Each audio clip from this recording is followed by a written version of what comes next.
Boa noite, estamos iniciando uma live da Alhambra. Bem-vindo a todos. Vamos dar um tempo aqui para a gente começar a receber as informações.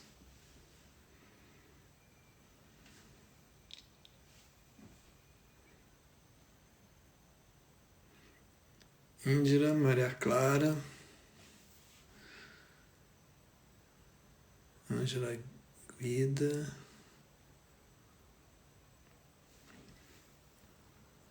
Estou esperando o nosso convidado entrar, que é o Dr. Eduardo Serra. Enquanto isso, eu estou dando tchau aqui para todo mundo que está acenando. Boa noite.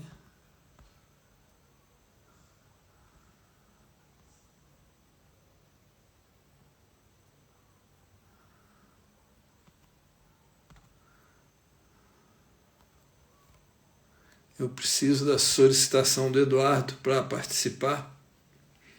Eduardo, você tem que me mandar uma solicitação, eu não recebi a solicitação.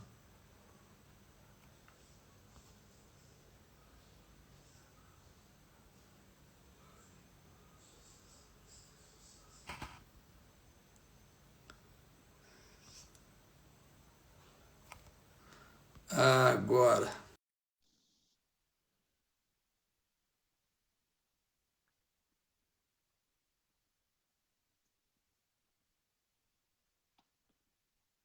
Já liberei, Eduardo.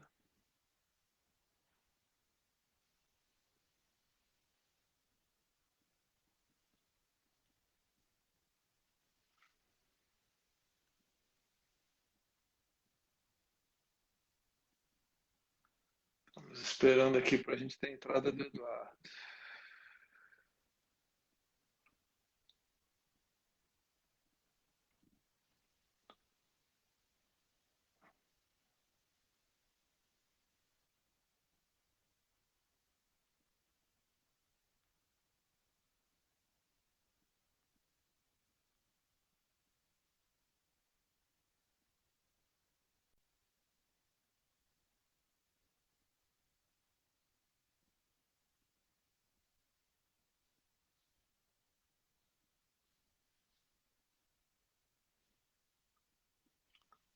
Estamos só com um probleminha aqui para poder conectar com o Eduardo.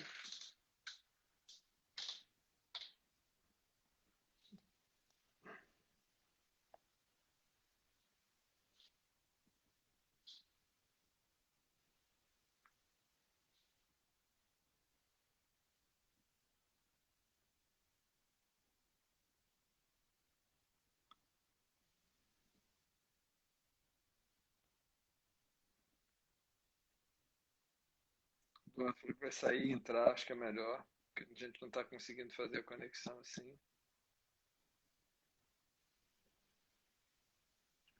Enquanto isso, o pessoal vai chegando.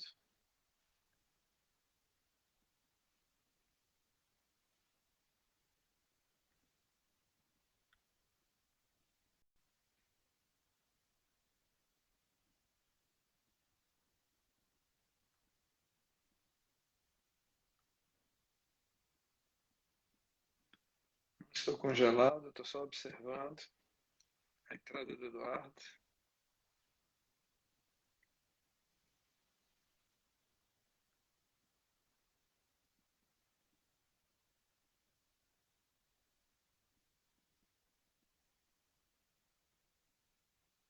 Estou enviando uma solicitação para você, Eduardo, para você poder entrar. Se você recebe. Aí, menino. Tá me ouvindo, Eduardo?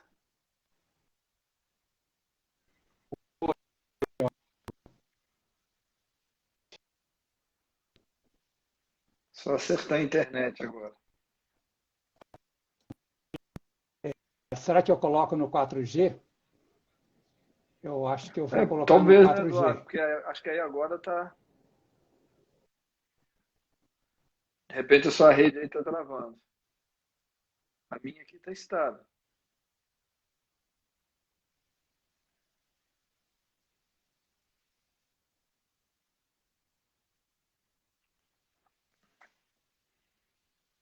Esses problemas, para quem está acostumado com live, já sabe que isso é normal. Só o início, depois a gente aquece.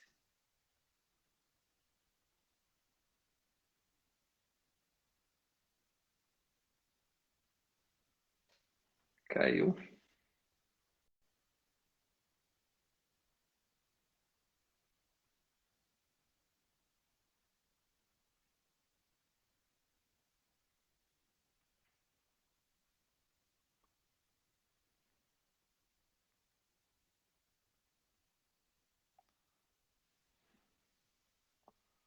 Deixa o Eduardo entrar de novo, ele está tendo problema lá com a conexão dele.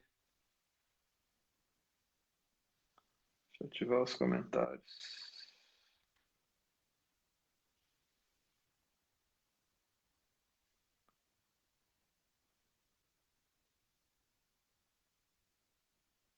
Acho que agora vai.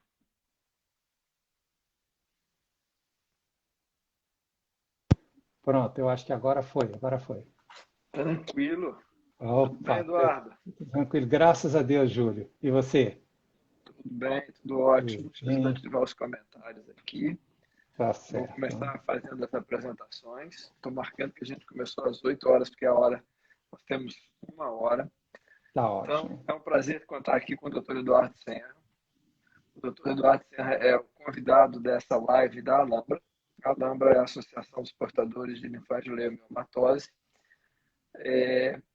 A Alhambra é uma associação de pacientes extremamente ativa. Eu faço parte do Conselho Científico da Alhambra e, juntamente com a diretoria da Alhambra, eu agradeço a participação aqui do Eduardo Senra. O Eduardo Senra é médico, endocrinologista. Ele formou na Universidade Federal de Juiz de Fora, fez a residência dele no Hospital da Lagoa, residência de clínica médica, e depois se especializou em endocrinologia num dos mais importantes centros de formação de endocrinologistas do Brasil, que é o IED, Instituto Estadual de Endocrinologia do Estado do Rio de Janeiro. O Eduardo já é um endocrinologista experiente, formou em 1990, então já tem tempo de estrada, né, Eduardo? Já Bastante. tem bastante experiência. Ele atua Exato. ativamente atendendo pacientes. Ele trabalha em Joinville e Porto Alegre. Ele atualmente atende nessas duas cidades. Ele é extremamente ativo, participante de congresso, palestrante, tem um Instagram extremamente movimentado, fala muito, mas muito bem sobre nutrição, sobre a parte endocrinológica da nutrição, sobre dieta low carb. A gente hoje vai falar sobre saúde metabólica, então, só para vocês terem uma ideia, a gente tem assunto aqui para poder ficar pelo menos umas 12 horas. Ainda bem que o Instagram limita em 1 hora. Então, hoje o tema é doença, saúde metabólica, né, e LAM. Então, voltando para quem não tem uma ideia ainda, LAM é um acrônimo para linfangileomiomatose, é uma doença pulmonar, uma neoplasia de baixo grau, uma doença que se caracteriza pela formação de cistos pulmonares e que, associadamente a isso, ela pode apresentar alterações renais, caracterizadas por angiomiolipomas, e pode apresentar envolvimento de outros órgãos, como de linfonodos, de útero. Ela é uma doença de característica sistêmica. A LAM tem como principal elemento de tratamento o sirolimo, que é um inibidor da proteína mTOR, e o que nós vamos ver aqui é que algumas coisas que a gente vai falar tem a ver com esse principal mecanismo, né, de controle hoje da LAM, que é a inibição da mTOR. Eu vou me apresentar agora. Meu nome é Júlio Abreu, eu sou pneumologista, sou professor da Universidade Federal de Juiz de Fora e sou, como já disse, membro do Conselho Científico da Alhambra. Para os pacientes da Alhambra, que compõem, né, vários deles compõem essa comunidade da Alhambra, vou falar mais um dado que é muito importante aqui de considerar, que o Eduardo, todas aqui tem um dos grandes gurus da Alhambra, que é o Bruno Pinheiro. E então eu posso falar para vocês que o Eduardo e o Bruno Pinheiro têm um ponto em comum, porque ambos foram meus alunos.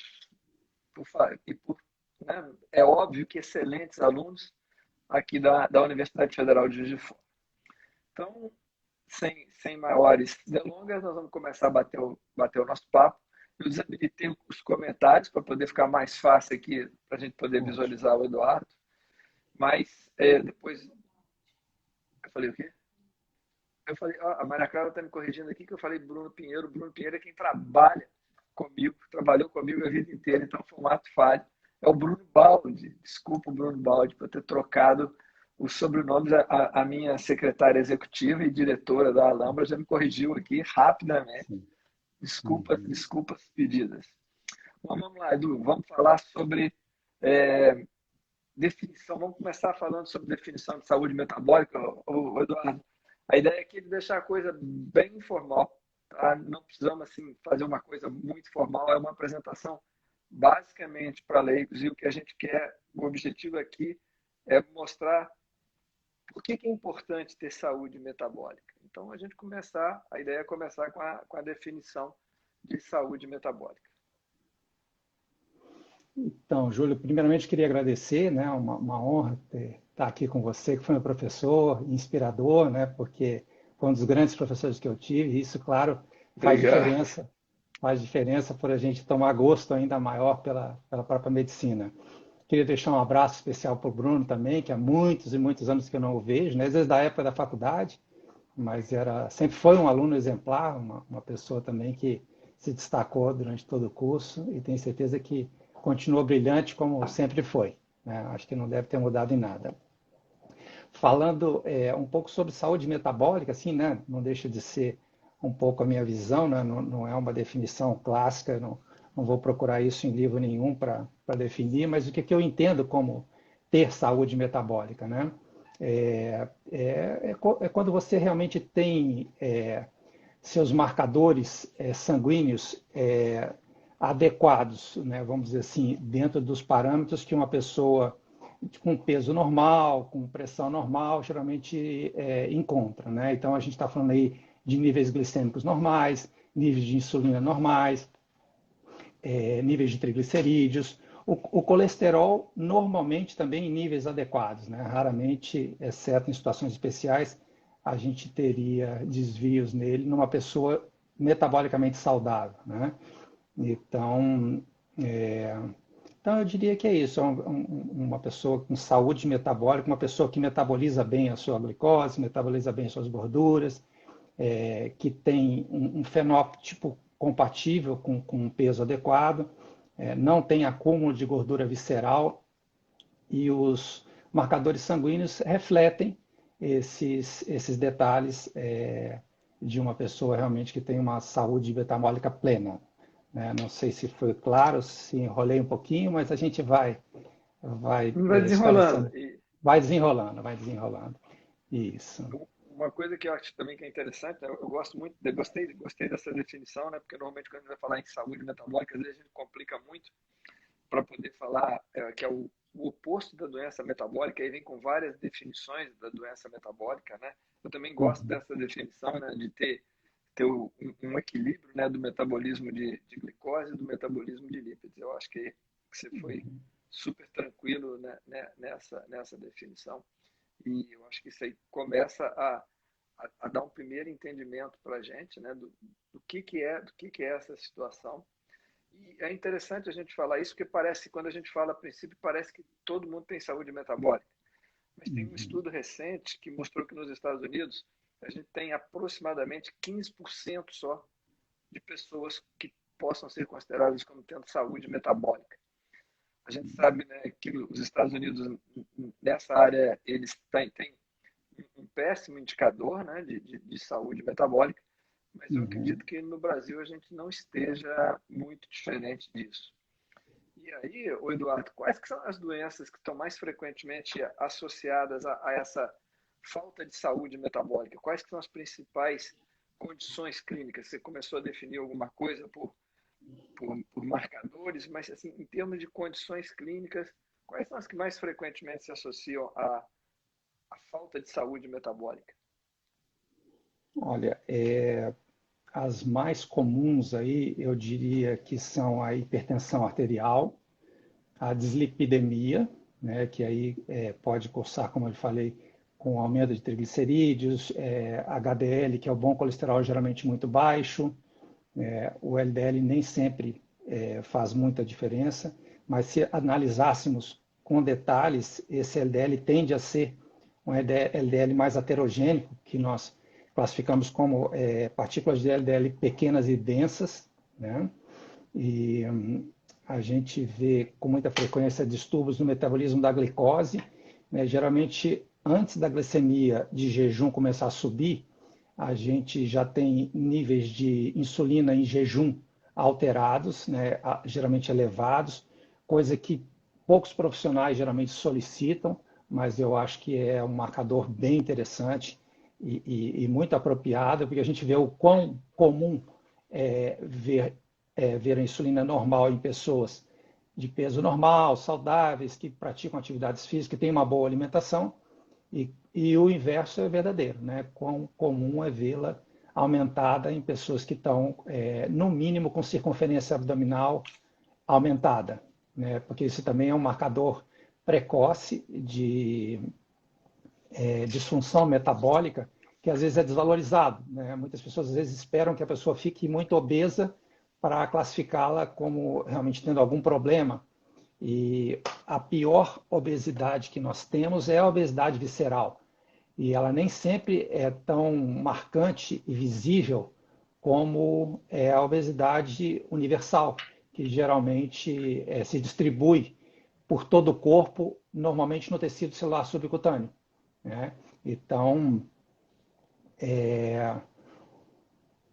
geralmente, então é isso que eu te falei, as doenças mais associadas à hipertensão arterial, diabetes, pré-diabetes, o aumento da circunferência abdominal, desculpa, aí não seria uma doença, mas diabetes, Um marcador. hipertensão, diabetes, hipertensão arterial e, claro, as consequências disso no futuro, né, que a gente sabe que estão diretamente relacionados ao aumento de chances de doenças cardiovasculares, né, que, para quem não sabe, inclui aí infarto, AVC, doença arterial obstrutiva, periférica, enfim, e uma série de outras doenças que estão correlacionadas com esse comprometimento vascular dessa situação de disfunção metabólica.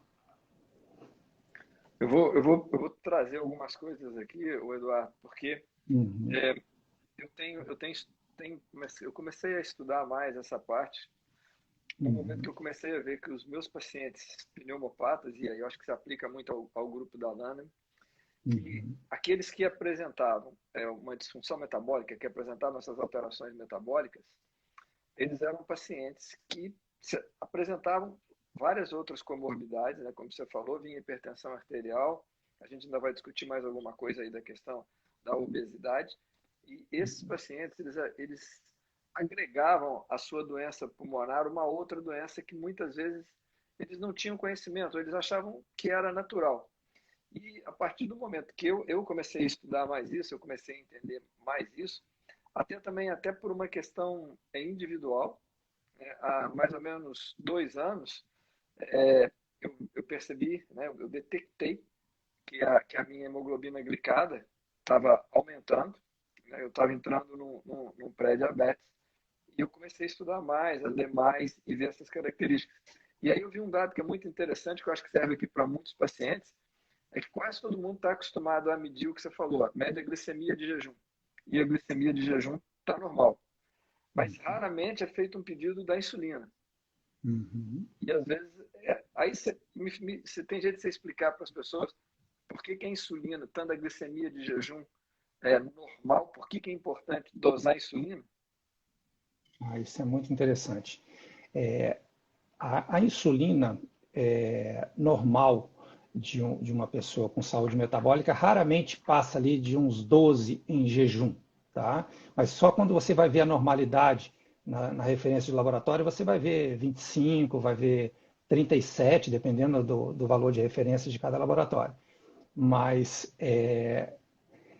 em geral, o paciente que começa a engordar, principalmente nas vísceras, ele começa a ter uma dificuldade da insulina agir. E para quem não sabe, o papel da insulina principal é colocar a glicose que está no sangue para dentro das células. Quando aumenta essa dificuldade dessa ação, né, que a gente chama de resistência insulínica, o corpo começa a fabricar mais insulina para vencer essa resistência gerada pela obesidade. E isso já começa precocemente a ser detectado na insulina de jejum. E isso já é uma forma, inclusive, bem interessante de você mostrar ao paciente que há aí um processo evolutivo que, no final das contas, tem uma chance enorme de culminar no diabetes. Então, é uma forma dele ser alertado, dele poder palpar, né, alguma coisa que fica, às vezes, na teoria. Olha, você tem chance de desenvolver o diabetes. Olha, você já está com a insulina alta, o seu pâncreas já está produzindo insulina além do adequado, além do normal, para conseguir manter a sua glicose normal. Por isso ela ainda está. Mas com o passar do tempo, essa produção excessiva gera um desgaste no pâncreas e os níveis de insulina começam a declinar. Então, aquela insulina em excesso que conseguia driblar a resistência, já não consegue mais e a glicemia começa a subir. Tá? Mas, curiosamente, o diabético, quando começa o início do processo de pré-diabetes e diabetes, ele ainda mantém níveis de insulina maiores do que de uma pessoa saudável. Mas no caso dele, a resistência é tão alta que é uma deficiência relativa. Isto é, já não é o suficiente para contornar essa questão da resistência insulínica. Então, ele, apesar de ser hiperinsulinêmico, ele já começa com uma hiperglicemia. Então, essa insulina realmente é um marcador precoce, porque quando a gente fala que uma pessoa começou o diabetes, a gente está falando aí de um processo que já vem se desenvolvendo de uns 7 a 15 anos antes de culminar com a hiperglicemia. Então, a gente às vezes é pego de surpresa, olha, eu descobri o diabetes agora. Talvez se tivesse sido rastreado e alertado, talvez tivesse tomado providências e, quem sabe, evitado o diabetes. E vou pegar alguns pontos que você falou, que eu acho que são interessantes, né? Legal. Tudo é interessante, né? Mas para poder Sim. dar algum destaque, o primeiro Uhum. dado que você falou, que eu acho que é muito importante, é essa questão da gente ter alguns valores que são colocados como referência nos laboratórios, mas que a gente trabalha com Uhum. valores muito menores, como você falou da insulina, que se colocou Uhum. idealmente menor do que 8, mas aceitamos até 12, Uhum. porque às vezes a Isso. pessoa está com uma insulina de 20, 25, quando ela Exato. está com essa insulina de 20, 25, que está dentro do papelzinho do laboratório, está aparecendo em verde, porque está normal. Exato. A glicemia dela Uhum. está em 99, então está ok, está tudo Exato. normal. Ela pode Exato. não fazer hemoglobina glicada, a hemoglobina glicada pode não mostrar isso ainda, e a Exato. pessoa evolui, né, como você falou, Eduardo, eu achei super Uhum. interessante isso, por 7 a 15 anos até abrir um quadro de diabetes Exatamente. que é muito mais frequente a partir dos 50 anos, nós estamos falando de diabetes tipo 2, né, para poder ficar Sim. bem claro. Uhum. Esse diabetes tipo 2 começa a ficar muito mais evidente a partir dos 15 anos. A partir de 15 anos Uhum. de doença, a partir de normalmente Isso. 50 anos de idade. É isso? Uhum. Exato.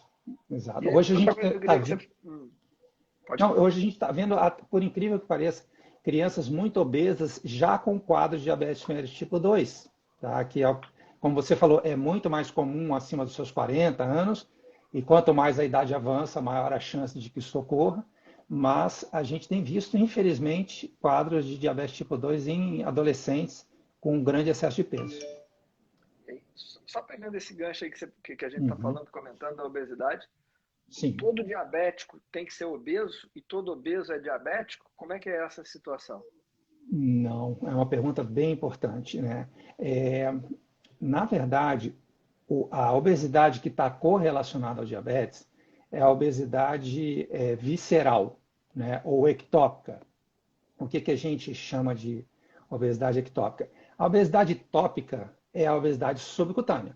Isto é, nós nascemos com tecido vocacionado para estocar gordura que fica no nosso tecido celular subcutâneo, embaixo da pele. Tá? Só que as pessoas não têm a mesma capacidade de guardar gorduras do que as outras. Né? Isto varia de indivíduo para indivíduo. Aqueles que têm muita capacidade de guardar nesse local, geralmente são bem resistentes ao desenvolvimento de doença metabólica. por exemplo, uma obesidade universal, como a do Jô Soares, que é bem conhecida, né? Ou aquelas pessoas que engordam por igual, né? Vamos dizer, tem coxas grossas, nádegas grandes, também engordam na barriga, mas nos braços, no rosto, enfim, até nas panturrilhas, essa gordura ali acumulada, geralmente, vamos dizer, ela serve como um amortecedor no sentido metabólico, no sentido de poupar o corpo, porque ela consegue guardar de forma adequada. Pessoas que têm pouca capacidade ou pouco tecido celular subcutâneo precisam guardar esse excesso de energia que eventualmente estejam consumindo. Porque a gente não consegue eliminar essa energia através do suor, da urina, das fezes. Então, o corpo ele é obrigado a acumular. E quando não há mais espaço no tecido celular subcutâneo, que é o correto, como eu falei, ele começa a guardar nas vísceras. Mas as vísceras não têm vocação para isso. E lá nas vísceras, essa gordura acumulada gera uma resposta inflamatória, que promove a resistência insulínica, né? E aí é onde advém todos os desdobramentos que a gente vem falando dos distúrbios metabólicos, né?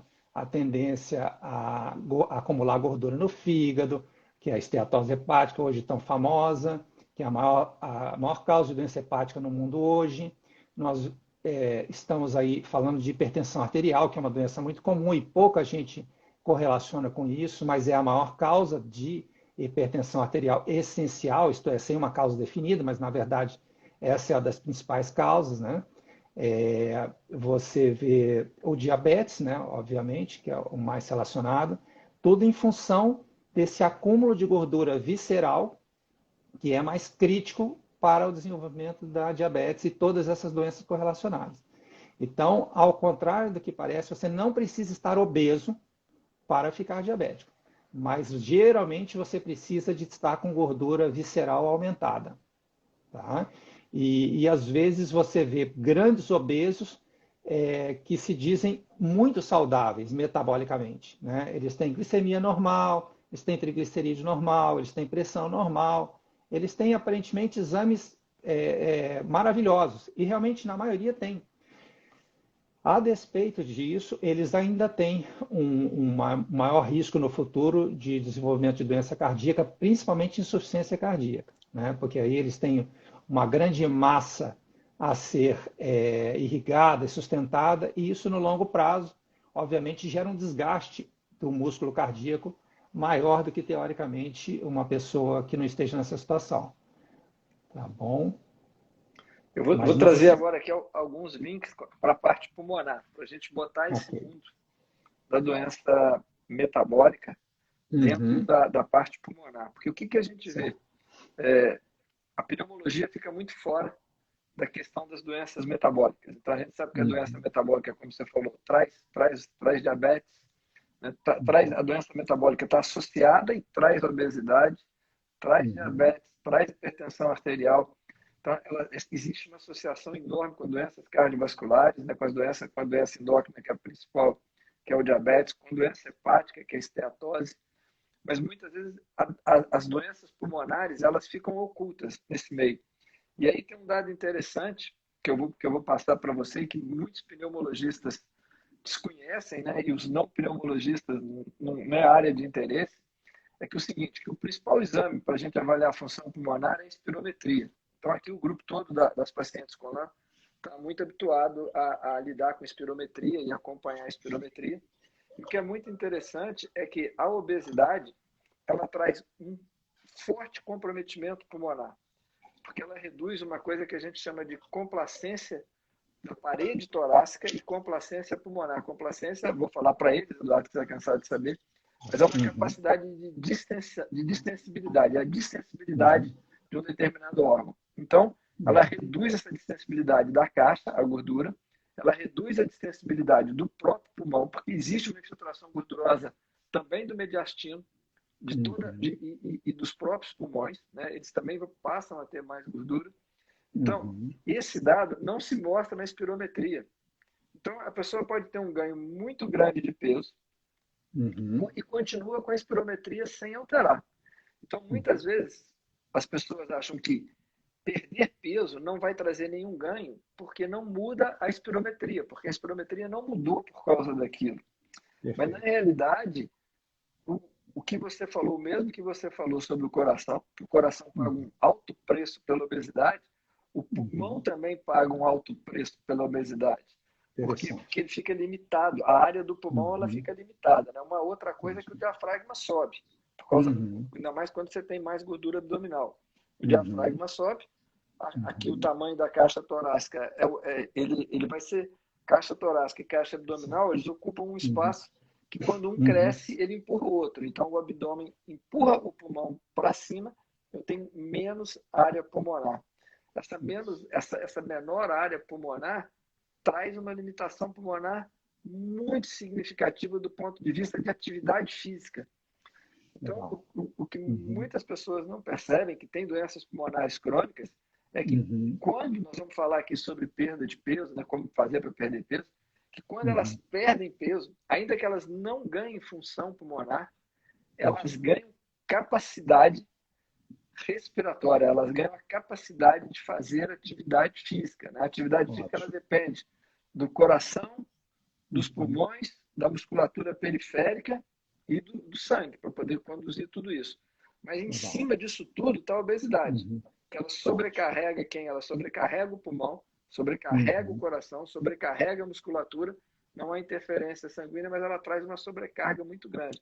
Então, quando a gente fala, né, eu estou tentando trazer isso aqui para as pacientes da LAN, eu tenho tentado trazer isso Ótimo. mais para Uhum. conhecimento dos pneumologistas, é que Sim. a questão da doença metabólica, né, da falta de saúde metabólica e a questão da obesidade, ela interfere também diretamente com a parte pulmonar.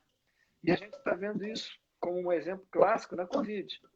Uhum. Praticamente todos os meus pacientes que ficaram graves ou que estão graves nesse momento são obesos. É. Não precisa ser obrigatoriamente um grande É. obeso. A partir do momento Uhum. que você já começa a cruzar aquela linha do IMC de Uhum. 28, Sim, sim, sim. 27,5, 28, Uhum. você já começa a observar que essas pessoas evoluem diferente. Tem Perfeito. aquelas famosas adipocinas, né, que são as substâncias que são Uhum. produzidas por esse tecido, elas diminuem, inclusive, elas é, promovem um estado inflamatório crônico no pulmão. Exato. As Uhum. pessoas obesas vão ter mais asma, evoluir pior com a DPOC. Então, Uhum. sempre isso vai ser uma sobrecarga. Né? Não Perfeito. só uma sobrecarga mecânica, mas uma sobrecarga Uhum. também desse ponto de vista inflamatório. E que é o que tem Legal. feito com que a Covid fique uma doença muito mais grave. Então, eu queria, Exato.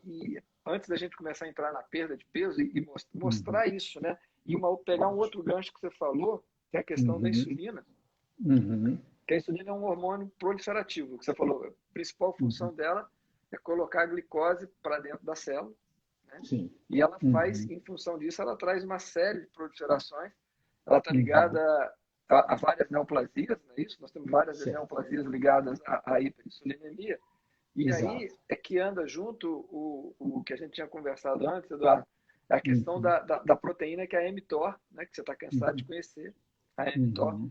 E a Sim. mTOR também é muito conhecida das pacientes com LAM, porque o principal medicamento, como eu disse, que nem Uhum. todo mundo estava aqui nesse momento, nesse início, o principal medicamento é um inibidor para controlar a LAM, é um inibidor da mTOR. Então, Uhum. quando a pessoa está com insulina aumentada, a gente pode quase que fazer uma correlação automática que a mTOR também está aumentada.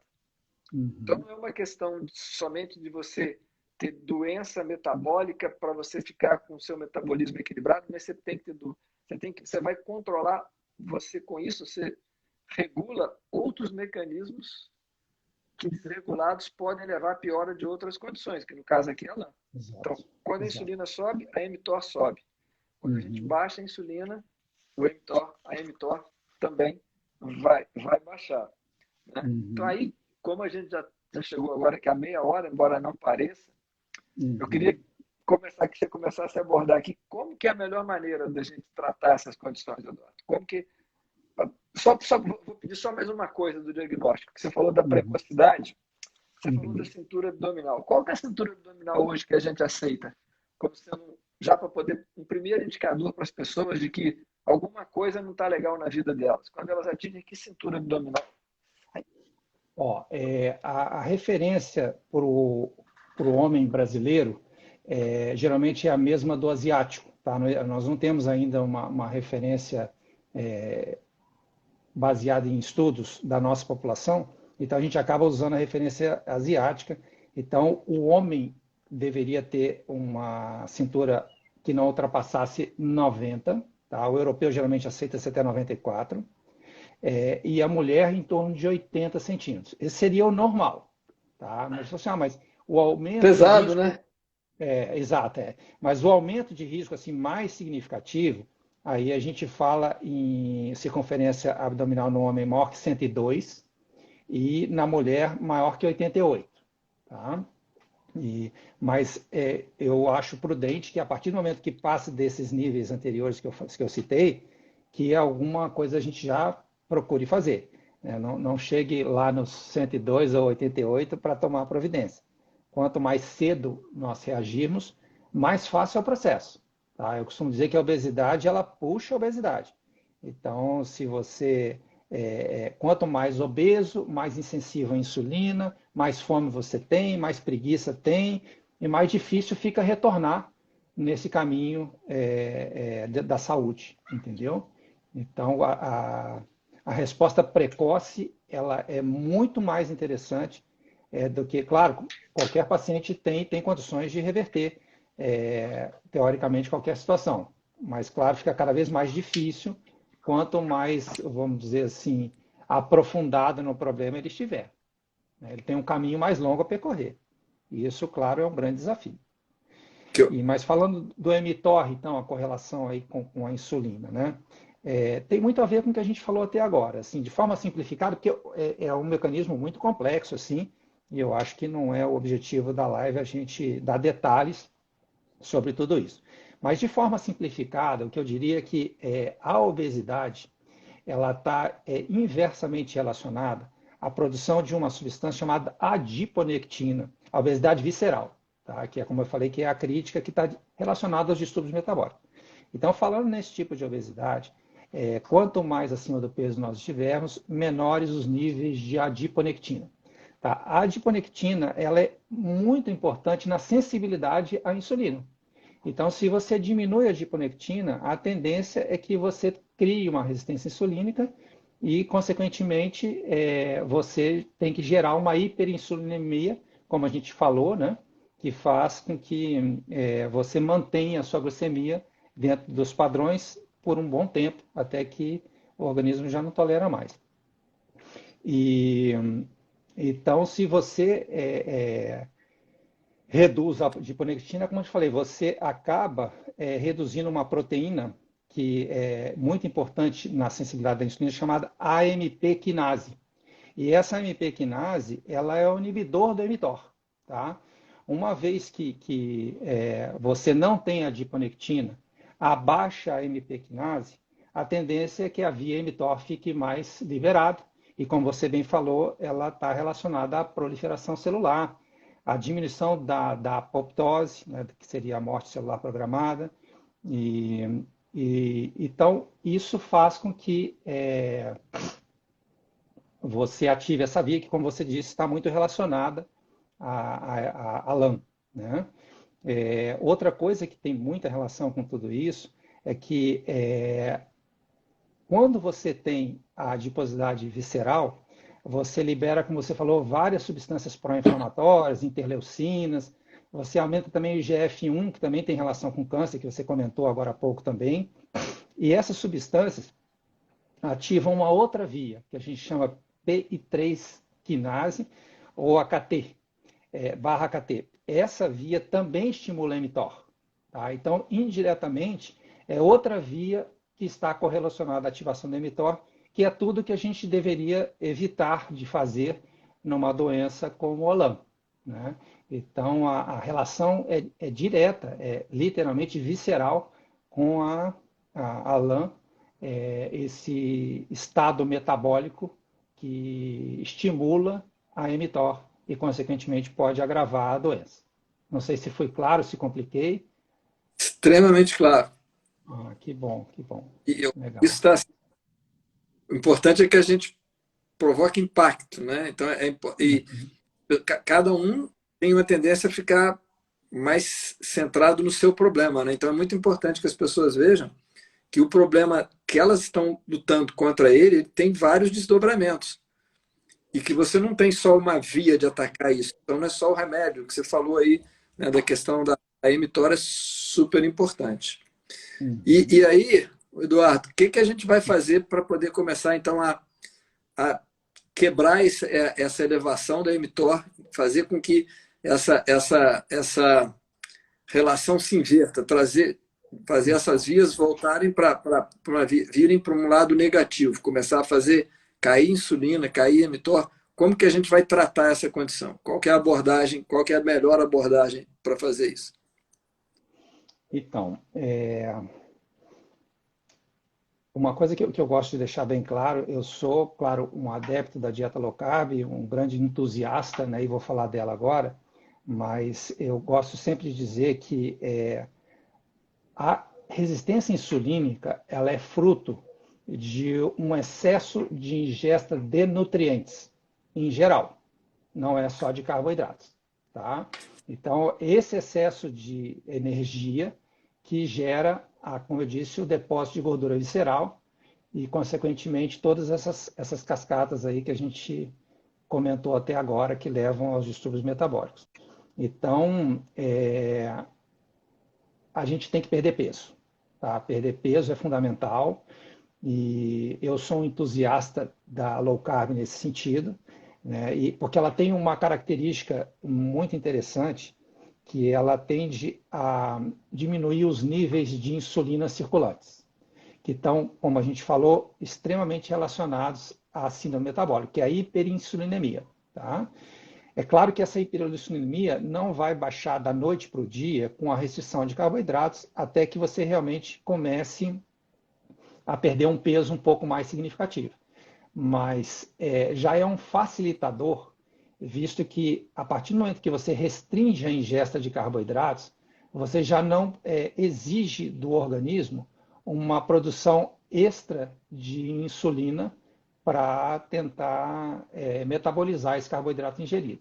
Tá? Então eu entendo que a dieta low carb, né, a restrição de carboidratos, ela acelera o processo, né, de melhora da síndrome metabólica, né, da diminuição dos níveis de insulina, e a gente consegue mais rapidamente atingir esse equilíbrio metabólico tão necessário para reverter a resistência insulínica.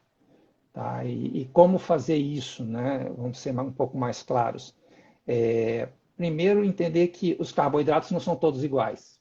Né? Assim, quando a gente fala de carboidratos especificamente muito ruins, são os carboidratos refinados. E esses incluem todos os farináceos e tudo que, claro, é feito deles. E eu vou comentar quais são, porque às vezes algumas pessoas ficam em dúvidas. E isso inclui os açúcares, porque o açúcar também é um refinamento da cana-de-açúcar, né? Do caldo da cana-de-açúcar, vamos dizer assim. Então, esses carboidratos, eles acabam, refinados, aliás, eles acabam hiperconcentrando os carboidratos, fazendo com que a gente exagere sem perceber, porque o volume desses alimentos acaba sendo muito reduzido. E o que sacia o ser humano após a refeição, no primeiro momento, não é o que ele come, mas o quanto ele come. Então, por exemplo, se ele comesse, um exemplo que eu gosto muito de dar, comesse um pão de batata feito com farinha de batata, que seria a fécula da batata, tá? Que tivesse ali 100 gramas dessa farinha. Ali nós teríamos em torno de 83 gramas de carboidratos. Isso equivaleria, se ele comesse em batata inglesa, a 700 gramas aproximadamente. Tá? Agora, uma pessoa come facilmente um pão de batata com 100 gramas e até acha pouco, ou acha que come muito pouco porque come só isso. Mas se ela comesse o equivalente em batata inglesa cozida, ela já, com certeza, já não teria mais essa impressão de que ela come pouco. Tá? E sem contar que, claro, quando eu falo que ela come um pão, ela pode estar comendo ela pode não, ela normalmente come esse pão recheado, ela adiciona às vezes uma geleia, uma fruta, uma gordura, às vezes uma manteiga, uma margarina, infelizmente, ou algum outro tipo de de alimento. Então, acaba que o consumo calórico nessas condições é muito exagerado e a pessoa não percebe que, como eu disse, o alimento refinado é como se fosse um extrato do alimento, né? Ele acaba sendo reduzido com o que teoricamente nos interessa em termos de nutrição, só que passou a ser um exagero, né? Se a gente falasse assim, olha, eu estou precisando levar comida para um país que foi acometido por um terremoto, para o Haiti, por exemplo, e as pessoas estão passando fome. Poxa, eu vou dar preferência a levar farináceos, porque eu levo num pequeno volume uma grande quantidade de calorias para pessoas que estão passando necessidade. Agora, para nós que estamos vivendo na sociedade que estamos agora, com excesso de alimentos, com alimentos muito baratos, a gente acaba perdendo a mão com esse tipo de alimento. Então, o ideal seria que, se consumíssemos carboidratos, que eles não fossem refinados. E eu vou dar exemplos de não refinados, né? O arroz não é refinado, o feijão, a batata, o aipim, as frutas. Agora, a partir do momento que você já é diabético, ou pré-diabético, ou mesmo já esteja em síndrome metabólica, né, que é um quadro que antecede geralmente ao próprio diabetes, aí você já deveria optar por restringir carboidratos em geral, né? Não há um benefício nem nos não refinados, tá? Mas se estiver diabético, se não estiver diabético, o consumo de carboidratos não refinados não posso dizer nem necessariamente que seja um problema, exceto se a pessoa consome em excesso. E aí, ao perceber que está ganhando peso, que está aumentando a circunferência abdominal, ele também pode fazer algum tipo de restrição, né? Mas os carboidratos, é bom deixar bem claro, eles não são venenos necessariamente, mas eles podem se tornar a depender do seu estado de saúde, né? Que, como eu disse, pré-diabético, diabético, resistente insulínico, aí você realmente tem uma dificuldade maior de lidar com a glicose.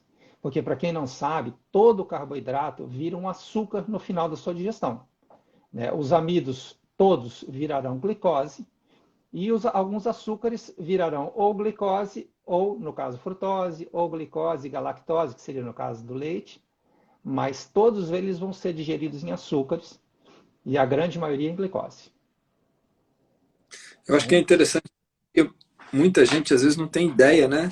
Dessa Uhum. é uma coisa que no início é difícil mesmo, né? Você separar, né? Quais que são as três bases, né?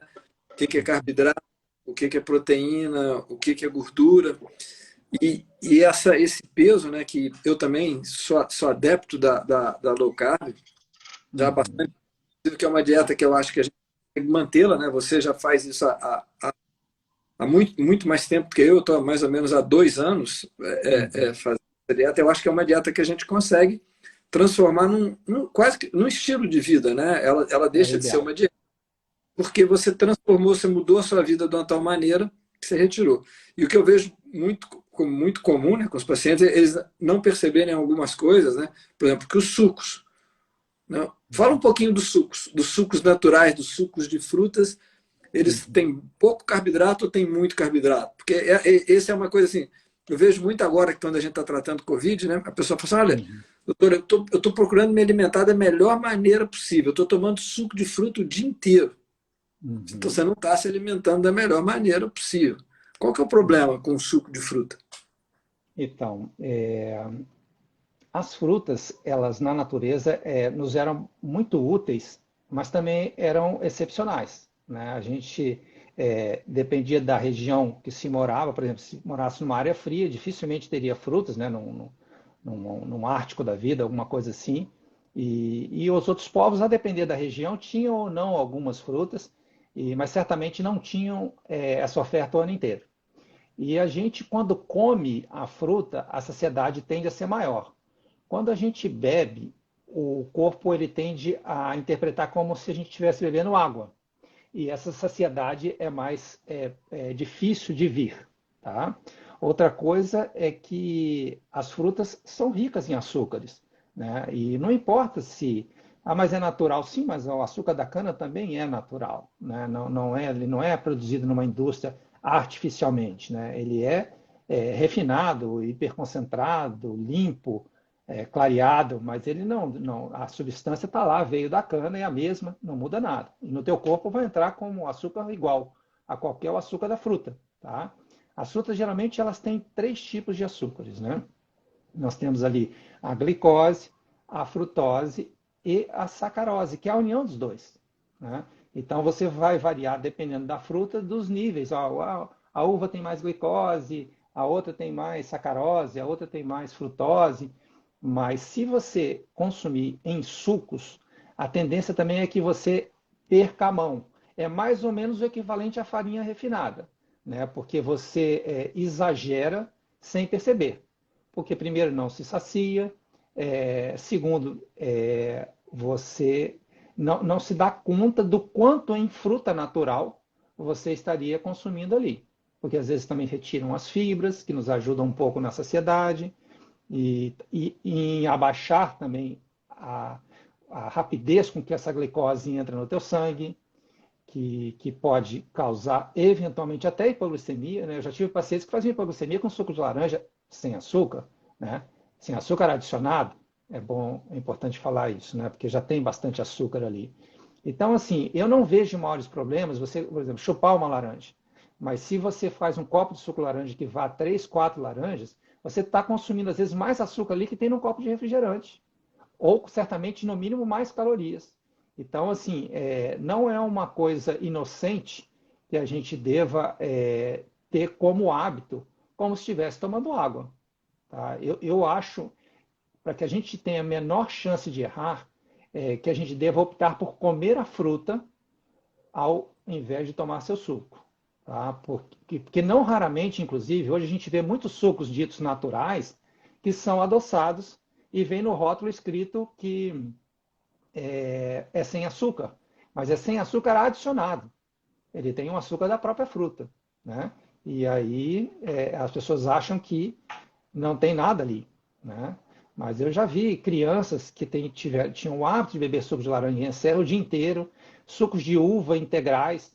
Vai ver quantos cachos de uva você precisaria consumir para consumir aquela quantidade de suco de uva puro. E, consequentemente, todo o açúcar que ali está concentrado, mesmo que natural. Então, eu não acho muito seguro o consumo rotineiro de sucos de fruta, mesmo naturais e sem açúcar. Edu, eu vou ativar os comentários aqui para ver se tem algumas perguntas, tentar fazer um pinga-fogo, coisa que tem Legal. aqui. Certo. Tá bom.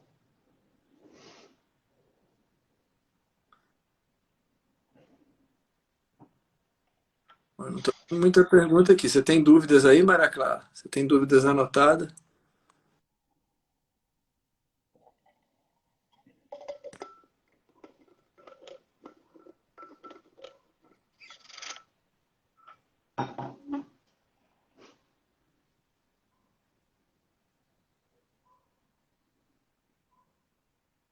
Olha só, aqui eu acho que tem uma pergunta interessante, né, o Eduardo? Vamos tentar.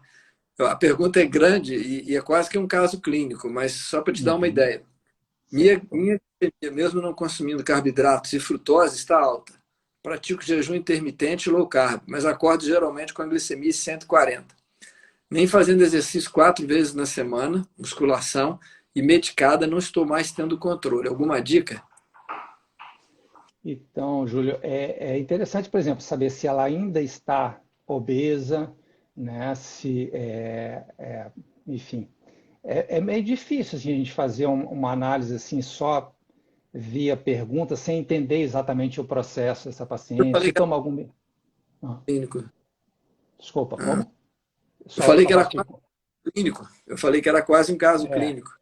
Exato, Não, eu acho que vai ser meio complicado, assim, de eu esclarecer. Eu conheço alguns casos de pessoas que mantêm insulina alta, mesmo fazendo tudo certo, tá? Aí são casos, geralmente, que pessoas que desenvolvem anticorpos contra a insulina, e quando se dosa a insulina de jejum, você tem a dosagem do conjunto, né? Do anticorpo ligado à insulina, e no caso, essa insulina não age, então ela não está com a insulina total agindo, então por isso que ela não faz hipoglicemia, ou raramente faz, e no entanto ela tem insulina muito alta.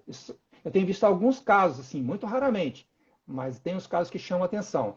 Mas a glicose alta, assim, se ela se cuida e está metabolicamente já bem, já emagreceu, olha, realmente eu teria que analisar, ver o que está acontecendo, e para ver se e ver hemoglobina glicada, ver insulina, enfim, tem que tentar botar num contexto para tentar ajudar melhor, tá bom? Então, mas também achei. Agora, nós temos 3 minutos para poder encerrar, para poder salvar a live. Vamos lá. Um problema nas dietas é que você restringe tudo demais. Uma das grandes vantagens da low carb é que você pode ter low carb, mas não super high fat, mas qual que é a posição que você fala com relação a carnes e queijos de uma dieta low carb? Pode ou não pode? Então, em princípio, eu começo sempre não restringindo nenhum dos dois, e deixando o paciente bem à vontade, porque a gente entende que, principalmente quando ele começa a emagrecer e a resistência insulínica se restabelece, que ele começa a ter sua saciedade normalizada, aí o organismo, vamos dizer assim, fica mais sensível à leptina, não só à insulina, e ele começa a controlar um pouco mais o apetite, então é natural que ele faça a restrição desses alimentos sem que nós o obriguemos, tá? Mas os queijos, a gente tem que tomar um pouquinho mais de cuidado, assim, para quem a gente libera e ele percebe que não está tendo o benefício da perda de peso, aí é bom ficar um pouco mais atento, porque eles são muito saborosos, né? Principalmente para os mineiros, e eu me incluo. Então a gente às vezes pode perder um pouco a mão nessa questão. Mas as carnes em geral, eu não me preocupo com a gordura natural dos alimentos, tá? Eu não tenho essa preocupação, a gordura saturada, até porque, na verdade, muitas das gorduras das carnes são monoinsaturadas, por incrível que possa parecer. E dificilmente a gente vai exagerar nessas comidas que são extremamente saciantes, tá? Então, como regra geral, eu deixo à vontade. E faço algum ajuste conforme a evolução de cada caso. Perfeito. Eduardo, eu vou te agradecer. Eu te falei, né, que a gente teria aqui assunto para várias outras lives. Então, quem Sim. quiser mais sobre o que o Eduardo fala, o Instagram dele é @doutorserra. Tem muita coisa no Instagram dele. Essa questão da saúde metabólica é fundamental. Eu acho que é uma coisa fundamental. A gente tem que pensar muito hoje em termos de saúde metabólica, começar a ficar atento a essas medidas, prestar atenção nessas medidas. Não precisa ser feito de uma vez só, né? A gente pode, igual a atividade física, você não precisa ir direto para poder querer perder 10% do seu peso corporal. Você pode perder 2%, 3%, 4%, e você vai fazendo isso de uma maneira progressiva, mas concentrada. Então, agradeço, Eduardo, mais uma vez a sua participação. Te dou menos de 1 minuto, 30 segundos para você fazer alguma consideração final, que eu tenho que encerrar isso aqui, que senão o Instagram derruba, você sabe disso. Júlio, não só agradecer, foi um bate-papo muito gostoso. Espero ter auxiliado a pessoas que assistiram. Mas, cara, estou aí à disposição, qualquer hora, se quiser bater um papo. E qualquer dia eu que te convido aí para a gente bater um papo aqui no meu Insta também. Tá bom, gente? Uma boa noite para todos, muito obrigado. Espero que tenham aproveitado alguma coisa. Tá Com bom? certeza. Um abração. Vamos despedir Outro. de todo mundo. Uma boa semana. Estamos no início da semana ainda. Uma boa semana para todos. Tchau. Tchau, tchau.